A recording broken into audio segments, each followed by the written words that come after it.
Hey guys, it's Jean Lee here of Genius Eats, and I cover the best food, drinks, and travel for food all throughout New York City and abroad. So I am here at one of my favorite Japanese noodle places called Sobaya, where they hand make their own noodles. So let's go check it out.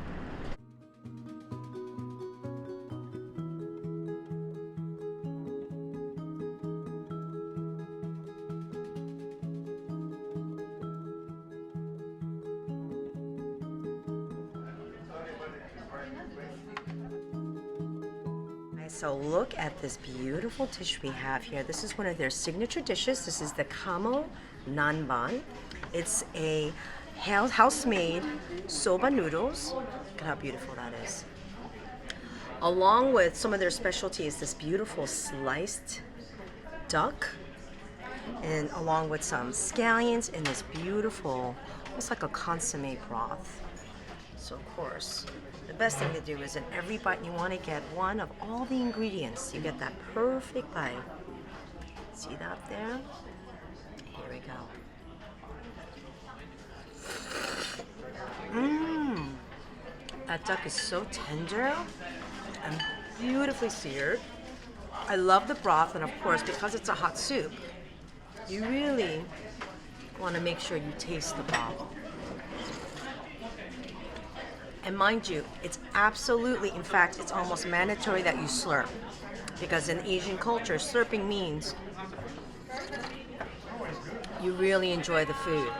What slurping also does is it also cools down the noodles before you enter it into your body. So it actually serves a purpose because you're bringing in more air. But here we go again.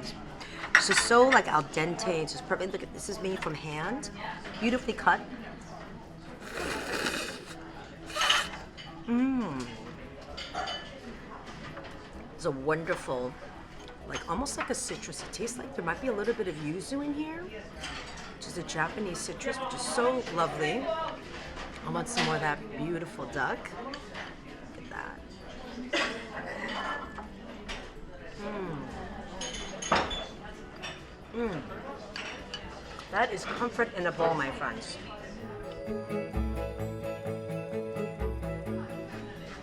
Okay, oh my goodness, look at how beautiful this is. So this is their house-made shumai.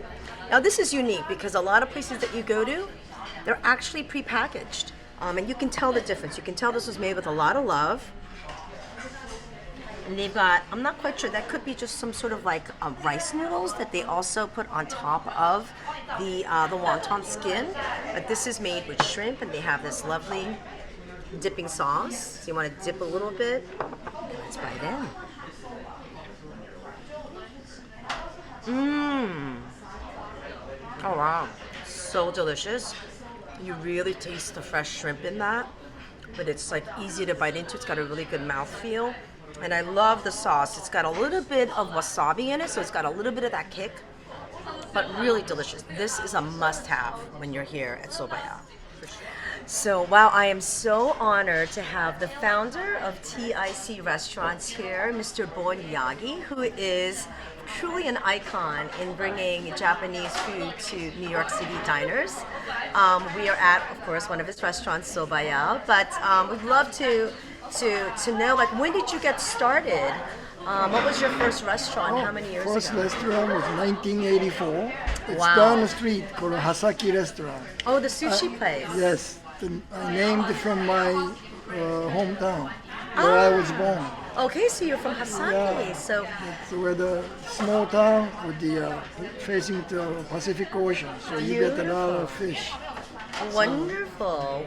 Was the inspiration to bring a little taste of home back That to was New York? my idea because instead of I get a homesick, I make my own food here in New York, and some of the people from Japan, and they also homesick with the Japanese food. So I opened up several different concepts, I love it. and people going to dining without going to Japan. Started with sushi, with Hasaki, Yes. and then you have how many different restaurants now? We have about 10 restaurants. During pandemic, we had to shut down, a few restaurants. But on the high time, we had about 17. Wow. And right now we are around about 10, 11, and the new one is just coming up soon, or takeout. Okay. Yeah, it's Japanese chicken, fried chicken stuff. It's not open yet. We are now getting ready to have some of your house-made soba. Yes. Buckwheat noodles. And we're going to be watching how they actually make this beautiful. Right. These are anihachi soba, Yes. which is buckwheat is 80%, Okay. and then 20% is the bonding, the flour. Okay. But the many in Japan is the opposite way. 80% is bonding and only 20% is soba. Because soba is very, very expensive. But I like to keep the very authentic. So we call it nihachi, which is 80% is the buckwheat and 20% is the bonding. Wow. So this way, so in other words, you have to roll it. Roll is first you roll, right? The roll. Yes. And you make the flat, right? Yes. Have to be this. You cutting flour. I love that you have such attention to those little details that make all the difference in the world. So what else do we? So this particular dish here is called the Tenzaru. tenzaru. Okay, Yeah. so this is a cold buckwheat noodles. And I love how they also put it on this little mat so that the moisture is separate. Actually, after you cook, this only cooks about less than a minute. Okay, so you just Because boil it. the noodle is when you make it, it's live. Okay. So in Japan we say you take the buckwheat and you roll it up and make the buckwheat flour, and you put the flour, the bonding, make the noodle. Then you cook right away. You cook it less than a minute because Sure. we were saying you rolled it. You make the soba and you cook right away. It should be shorter. Is much fresh. Okay. That's the key. Then you have along with the tempura, which is most popular dish in Japan is tempura. I love the tempura. I don't know how you make it so crispy, but I've had it before. It's amazing. And then we've got a few. The scallion and condiments, but most important. Oh, you can put it in. Go ahead. Yes, right. We put it into the dipping Exactly. sauce. Yes. And I love the wasabi. Yes. I like all of it, so I'm Right. going to put most of it in there because So I like let a me little. tell you about this dipping sauce. Yes. Okay, it's a zaruji, which is you make very authentic soy sauce. And then you take a mirin.